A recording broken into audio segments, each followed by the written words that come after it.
Honorable Men Discord, James Gunn's Superman.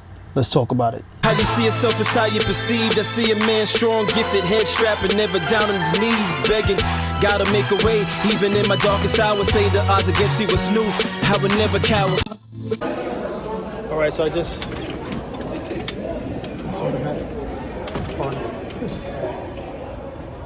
wrapped up the Superman movie. I don't think it was a bust.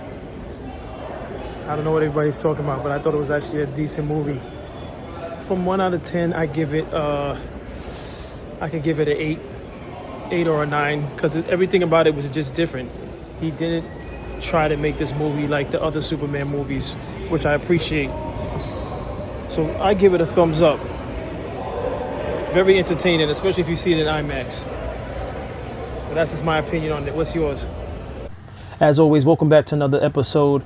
If you haven't already, hit the like button, hit the subscribe button, hit the notifications button. Tell a friend to tell a friend, tell a family member. I drop episodes daily at 5 p.m. Eastern Time. So let's get straight to it. I'm here to talk about the Superman movie. All right. What you saw earlier was my immediate reaction after watching it. Now, I saw it Thursday. It came out. When did Superman come out?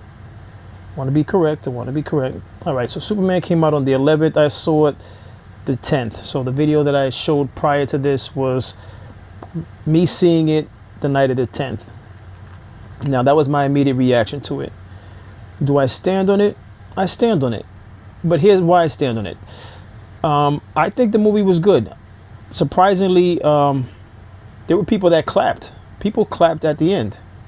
I know that might be shocking to some of you, but people clapped at the end. Now, I saw it in Westchester, New York. All right. And the only reason why I'm saying that is because depending on where you see it, you don't know. But maybe, I don't know, maybe that may play into how people feel about it. The lifestyles people live may affect it. I don't know. I'm just pointing that out. I saw it in Westchester, New York. So it was a different atmosphere, but people clapped. Did I clap? I don't even remember if I clapped or not. But I enjoyed it. I thought it was good. Now, I'm not going to say it was excellent. Oh, wow, it blew me away. It didn't blow me away, but I enjoyed it.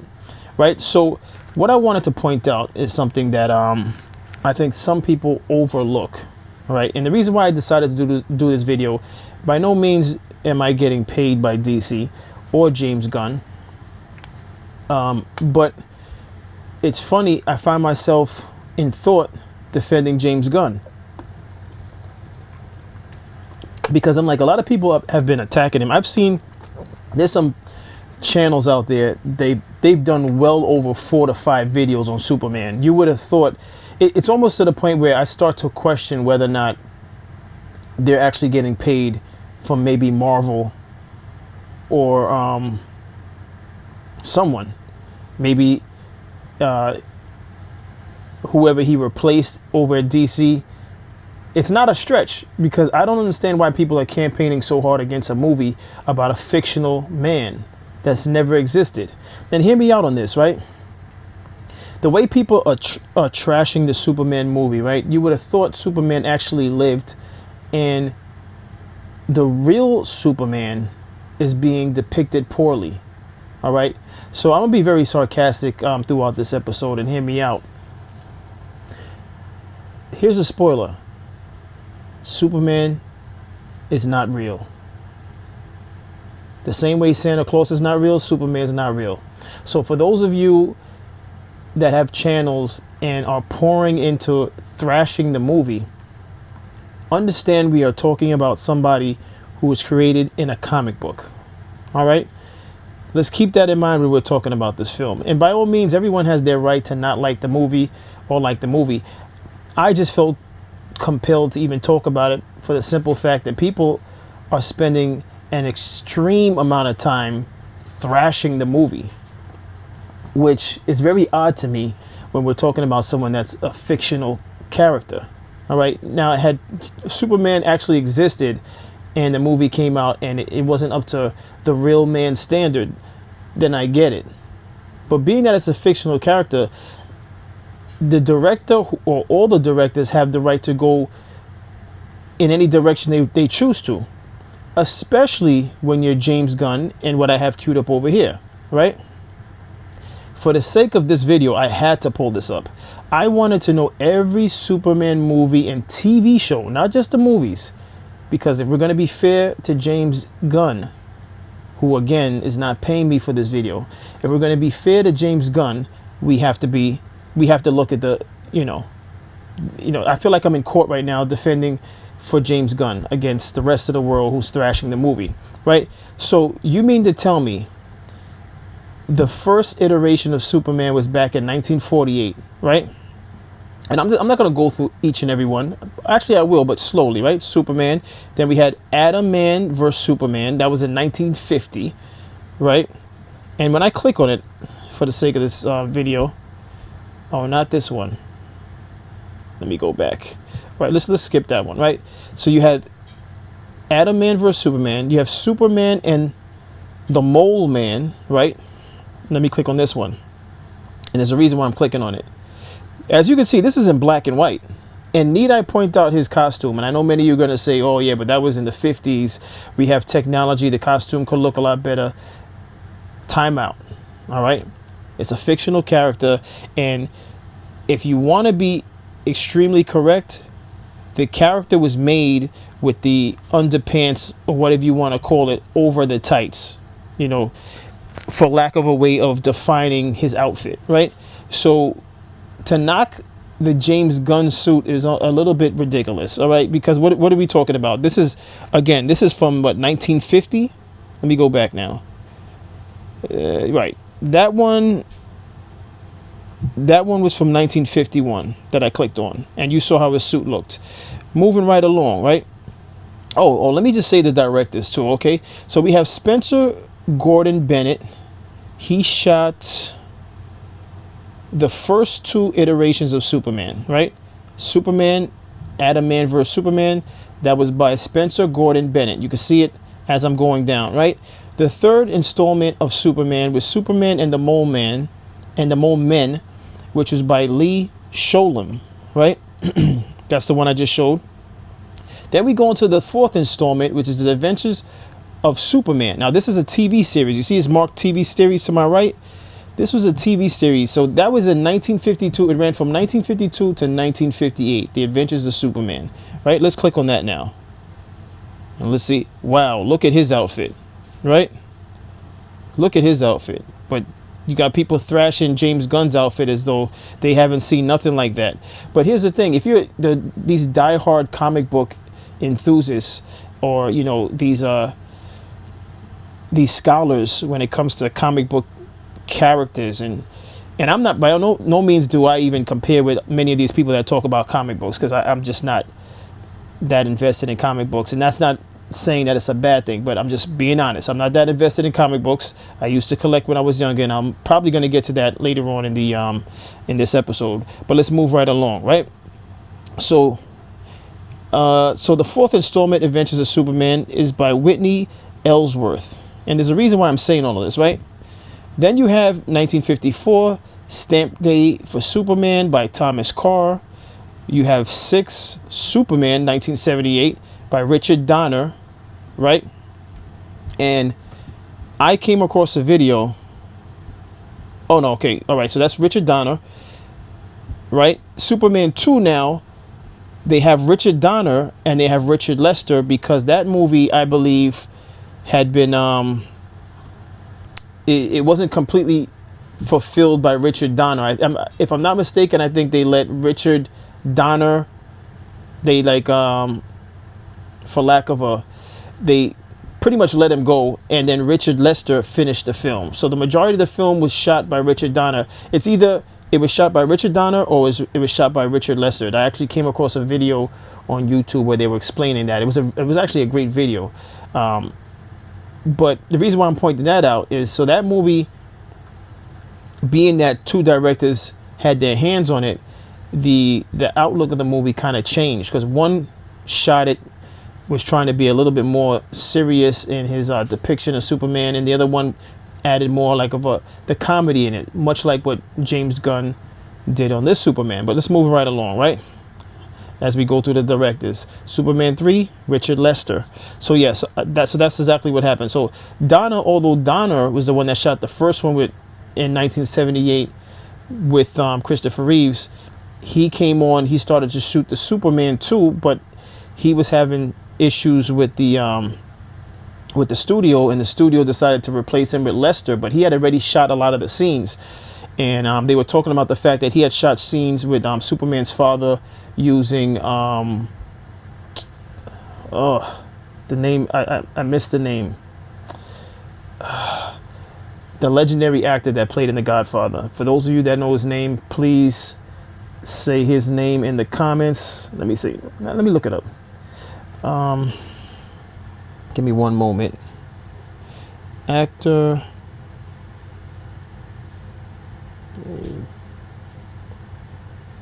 Godfather. Marlon Brando. Okay, so in Superman 2, Marlon Brando played Superman's father, but when they replaced Richard Donner with Richard Lester, he did not want to redo his scenes, because one of the things that they talked about with Superman 2, and I don't want to spend too much time on this, is when they replaced Richard Donner with Richard Lester, to make the film truly his, Richard Lester's, in order to be able to put his name on the credits and stuff like that as the director, they had to reshoot scenes. And Marlon Brando, along with Gene Hackman, who played Lex Luthor, they refused to redo their scenes. Therefore, Richard Lester had to reshoot the scenes without them. So Marlon Brando was replaced by a female actress. I don't know her name. And the scenes with Lex Luthor, because he Gene Hackman, rest in peace, was such an excellent actor, they kept those scenes and they just manipulated it by using stunt doubles. But that's a whole nother thing that you could look into if you're really into Superman's history. But the reason why I'm bringing this up is, again, I'm going through the different names that's had their hands on the Superman depiction. All right, so Superman 3, Richard Lester, right? Then we go into Superboy, right? From 1988 to 1992. This is a TV series, Superboy, right? These are the things that I overlooked, because I had no interest in watching stuff like Superboy, right? But again, I have this is all leading up to my point. And you might say, well, why you have to go through everything? Because the point I'm making, it's necessary for me to show all of this. Number 10, 1993 to 1997 TV series, you have Lois and Clark, The Adventures of Superman, which I'm familiar with that, right? That was in the 90s. Smallville, I'm familiar with that. I remember that was around the time when they started coming out with DVDs. They had the box set, right? That had a very long run. Smallville actually it seems like it did phenomenal. It ran for 16 years, 2001 to 2017 TV series, Smallville. I never watched one episode of Smallville, and I think I might have to start, because if it had that long of a run, that means they really did their thing. They gave it a 7.5, right? That was shot by Alfred Go, right? And I just missed some names. Superboy was by Joel Shuster. We have Lois and Clark. It was by Deborah Joy Levine. Superman Returns movie. Now, this is a movie, right? 2006. By Bryan Singer. Man of Steel, as we all know, Zack Snyder. Superman and Lois, Greg Berlanti, right? Now, obviously, outside of Man of Steel, we also have the movies that Superman appeared in, when it was Superman vs. Batman, and then, of course, the other movies that he appeared in, right? Where am I going with this? Those critics out there that are thrashing James Gunn, you've got to be kidding me. How many different depictions of Superman was on TV and on the silver screen, so to speak, and you think this man had an easy job to shoot the film and wow people? First of all, this is why I was happy to see people clap. And I have no association or ties to James Gunn or the DC studios. But I was happy to see people clap, because the amount of different content creators that were thrashing this movie, I said to myself, why? Why? This, you know, actually put myself in James Gunn's shoes, and I'm saying to myself, if I was a director, you know, given the opportunity to shoot a Superman film, is for me, I would be scratching my head like, where do I start? There was a lot of people making comparisons, obviously, to Man of Steel. For some reason, Man of Steel, people are like in love with it. Now, they had some great moments in Man of Steel. I even put the film on for a few minutes to just remember some of the scenes, and they had some great scenes, great actors too, great actors in that movie. But Man of Steel was made obviously for the older adult that loves Superman. Could a child enjoy Man of Steel? I guess they could, but it was shot real dark, right? It was shot real dark for a Superman movie, right? I felt like it was shot real dark. Darker than Superman Returns, which was in 2006, as you can see right above it, right? So, but it was a good movie. People swear by Henry Cavill, if I'm saying his name properly, Cavill. They swear by him, but he looks fairly short for Superman, right? And that's another thing I want to talk about. The way people are like latched on to Man of Steel, you would think Zack Snyder was cutting checks, and like he was cutting like stimulus checks and sending it to all the comic book fans, because they were just like, we want Zack Snyder. And then when James Gunn took over, then it was like, well, keep Henry. We love him as Superman. Henry was good. Henry was good, but I wasn't blown away by Henry. I thought he was good. You know, please explain to me in the comments why Henry is so regarded as like I need him as Superman. I didn't get that from him. To be honest with you, I didn't get that from anyone but Christopher Reeves. And it's not because Christopher Reeves was the first Superman, because clearly he wasn't the first Superman. All right, we can go back to that. Christopher Reeves came in 1978. There was 1, 2, 3, 4.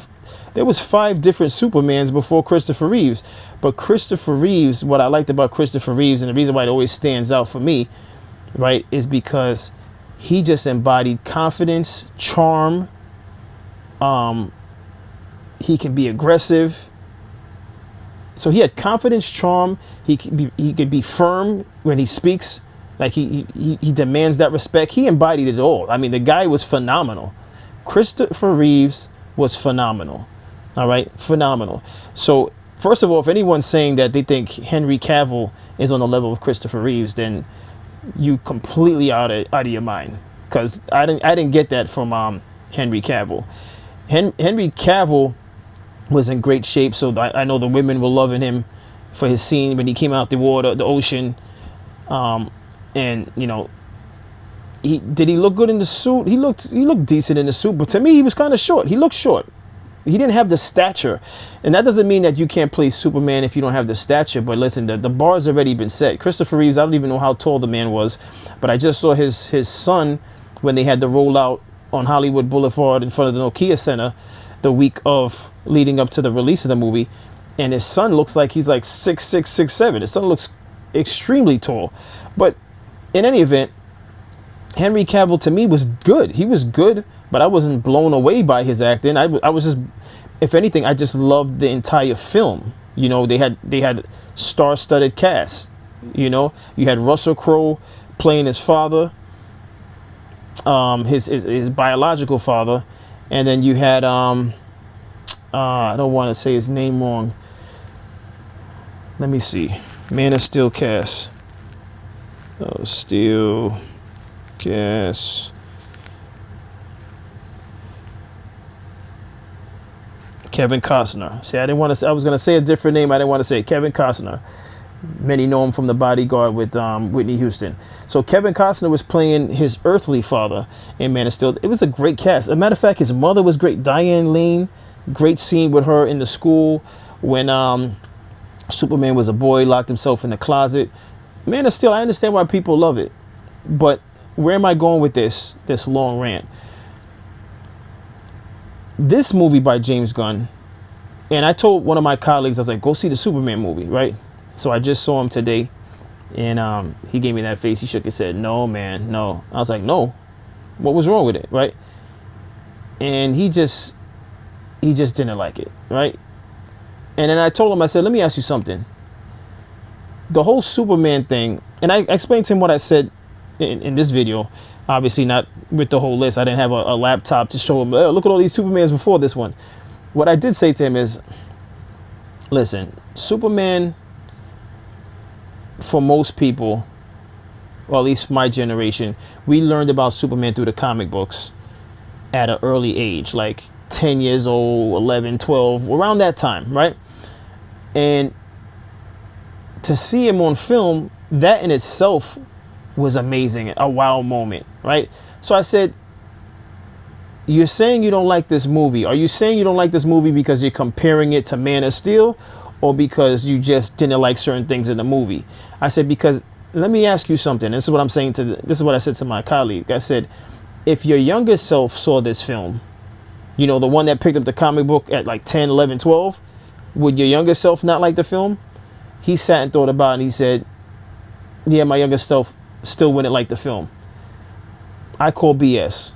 I call BS. All right? I call BS. And where am I going with this? Because I don't want to stretch out this whole episode. Where I'm going with this is, listen, ladies and gentlemen, particularly gentlemen,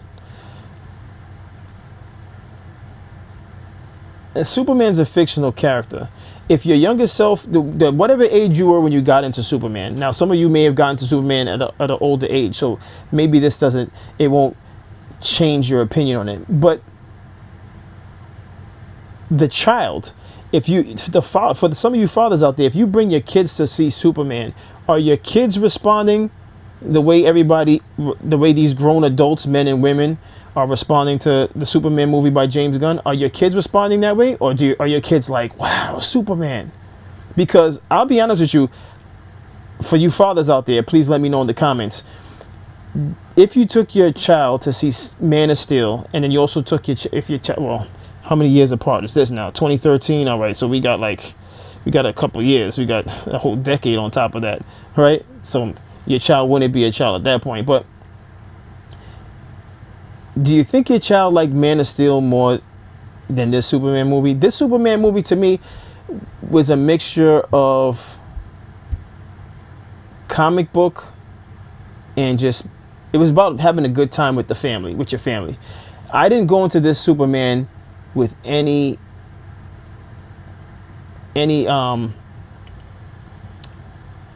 feelings about what I expected from it, any comparisons to another film. I went into this to see Superman and what it looks like from James Gunn's mind. That's how I viewed it when I went into the theater. I strictly just wanted to see what he envisioned, and what I knew I would see from him would be the humor, because that's what he did in Guardian of the Galaxies, and I like Guardian of the Galaxies. So I expected humor, which I got the humor. You know, I just jotted down some things that I liked about the film. And by all means, if you guys still hate the film, which I think some of you probably do, just let me know in the comments why you hate the film. But here are some things that I loved about the film, and I had to put it in my notes. So I loved it that there were no origin stories, all right? Because, again, all of these Supermans that I showed you here on this episode, why would James Gunn do an origin story? So if anyone did not like the film because there's no origin story, how much origin story do you need? I think by now we all know who Superman is, to the point where we feel like we can fly, all right? We know that much about Superman, right? I love the fact that James Gunn took a chance by putting Krypto in it. Some love it, some didn't like it.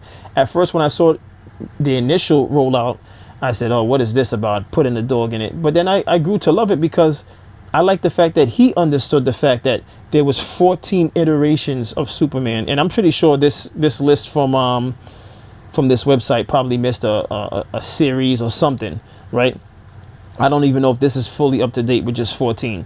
But James Gunn understood that, listen, look how many Supermans came before me. I'm going to have to do something different. So he threw the dog in there, Krypto. I like that. I like that he took that chance. He's a risk taker. He gambled, right? Which also shows his confidence, right?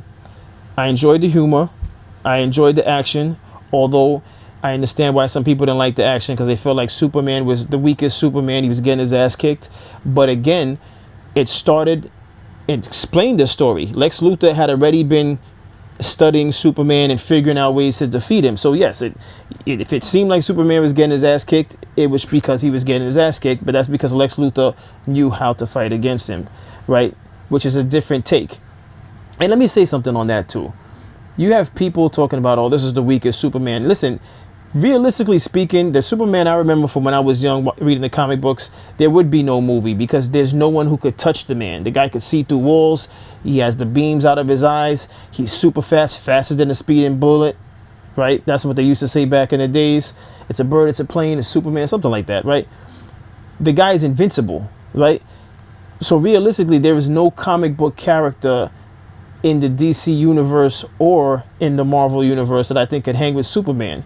And for you comic book enthusiasts, please let me know in the comments who could actually hang with Superman. You know, outside of using the kryptonite, right? So first of all, I love the interaction between Lois and Clark when she decided to interview Superman, you know, which she knew well, spoiler, she knew he was Superman at this point, because that's where they enter the movie. They enter the movie where time has already passed. It's already established. The characters are established. So that's why there was no origin story.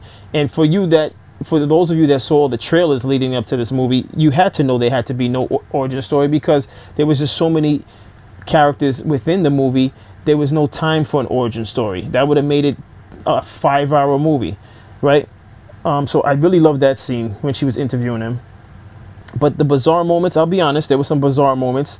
While she's interviewing him, you know, the Justice Gang is battling some force of light outside, and he's just like, she mentions it, and he looks, and he's like, you know, because his thoughts was on something else.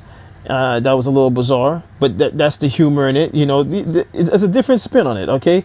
You know, love it, hate it, you know, Gunn was taking chances. Lex Luthor's annoying girlfriend, she was like the Jar Jar Binks of this movie. She was very annoying, overdone. I didn't like her acting. The gigantic villain that grew overnight, that little whatever that was, that the guys dropped off in the city at night, and then next thing you know, in the morning, it was like Godzilla. I'm just not a fan of even big creatures, and even Godzilla, and I know people are going to hate me, the Godzilla fans. Godzilla, King Kong, although I did love the King Kong with Jack Black, whatever they titled that movie. That movie was phenomenal. They should have stopped there. That King Kong with Jack Black was phenomenal. If you disagree, I'll see you in the comments. I'm just not a fan of the gigantic fights, knocking down buildings as if like people are not dying, like thousands of people are not dying. I've never been a fan of that. I get it. It's, you know, they put it in these films, they put it in Transformers. I just don't like when like cities are destroyed. I mean, even with this, you know, obviously, you know, when you see the film, if you haven't seen the film, you know, there's a major situation in the city that is like, I don't like seeing things like that, because even it makes the ending. Once again, James Gunn took a risk, and once again, we're talking about a fictional character in a fictional world. So, by all means, I accept it for that reason. I try not to be too technical when it comes to things like that, because what are we talking about? We're talking about somebody that's never existed. It's a fictional world, fictional characters, fictional human beings. So I accept it for what it is and just enjoyed the film, right? Like I said, it's a good film. I'm not here to tell you that it was excellent, out of this world. No, I don't even think Man of Steel was out of this world. I thought it was well done. It was a good movie. You know, just the same way I say this is a good movie for its own right, its own perspective, its own vision. You know, they were both good. I was not blown away by Man of Steel. And maybe I need to watch it again to see if I'll be blown away, but I was not blown away, right? But there was aspects of Man of Steel that I did like when he blasted off from, he was like in Antarctica or wherever he was, you know, don't quote me on that. But that scene where he blasted off, and the way they made the snow separate from his, I like seeing stuff like that, because the Superman that I grew up on that was faster than a speeding bullet, I want to see that displayed on camera, and Man of Steel embodied that. So I do respect Zack Snyder for what he did with things like that, you know, but I'm not gonna, you know, just piss over what James Gunn put together. Our last bizarre moment, or thing that I didn't really like too much was the war between the nations. The set was horrible. It looked like they got lazy with the set, and it did not look like they were at a real place. That looked like it was green screen from the sides to the ceiling to the bottom, the feet, the floor they were standing. It just did not, the tanks and everything next to everybody. I thought that was horribly shot. And one other thing that I didn't mention, but I did take this from another channel. That someone said this, and I didn't think about it. They didn't like the fact that when things were crumbling, like buildings were falling and big monsters in the city, people's reaction to it did not seem believable. And I didn't, whilst the movie's going, I was just enjoying the action, enjoying the moment, just enjoying being out the house, eating my nachos. I'm not one of these people that went into Superman, a fictional story like Superman, sitting there ready to say, oh, I don't like that. Oh, it doesn't look like he's flying. Oh, why is his head moving like that? Oh, look at his shorts. Like, I went there to enjoy the experience. And I think if you go to enjoy the experience, you'll enjoy it too. Maybe you won't. Maybe you will. But I give it a thumbs up. I enjoyed Superman. What's your thoughts? That's all I have on this episode. I'll see you in the next episode. As always, I appreciate all of you. Hit that subscribe button. Hit that like button. Hit the notification button. Talk to you later.